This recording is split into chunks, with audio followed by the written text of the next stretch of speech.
Hi guys, Coach Julian here. In this video, I'm going to answer the question, is it worth borrowing to fund an RRSP? So the quick answer is no, but it may be worth it short term. So say you have bonus coming up in a few weeks and you want to meet your RRSP deadline and contribute. Well, in that case, maybe worth taking on a short-term loan, taking that money, putting in your RRSP, triggering that tax refund. And then once you get your bonus in a few weeks, you refund your loan. You don't want to be carrying a long-term loan to fund an RRSP. That's just not great unless you're absolutely sure of your investments. But I mean, nobody really has that kind of assurance. And there's maybe this false understanding where if you look at a balance sheet, you borrow $10,000 from the bank and then you put that in your investments. So there's 10,000 borrowed, 10,000 investments. So you're at a wash, plus you trigger your tax refunds. Let's say your tax rate is 30%, you trigger a $3,000 tax refund. So you're actually ahead $3,000. So that kind of math and logic isn't exactly precise, because remember, when you look at your statements, your RRSP accounts, it says $100,000 of total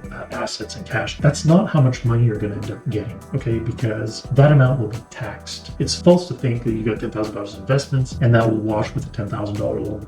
Those investments, that actual $10,000 of RRSP will be taxed. And if you take it out early, you're going to be taxed more. There's penalties, and they may actually be more than your tax bracket. You got to be careful. Always remember that when you look at your RRSP statement, whatever's showing there is before taxes. When you take it out, you're going to be whacked with 20, 25, 30, 35%, depending on your tax bracket when you take money out. That's why it's really important to plan your RRSP withdrawal strategy. You want to plan it so that you don't take out huge amounts and you sync it with other pension income. You want to make sure that you got proper planning. So you need to talk to your accountant, need to talk to your professional, your portfolio manager. You can book a one-on-one with me. Talk to someone in order to have the right strategies so that you withdraw from your RRSPs in a smart way and you don't get taxed more than you should. So folks, hopefully you liked the video. If you did, give it a thumbs up. Subscribe to my channel because I have more content coming your way. Thanks for watching today. We'll see you real soon.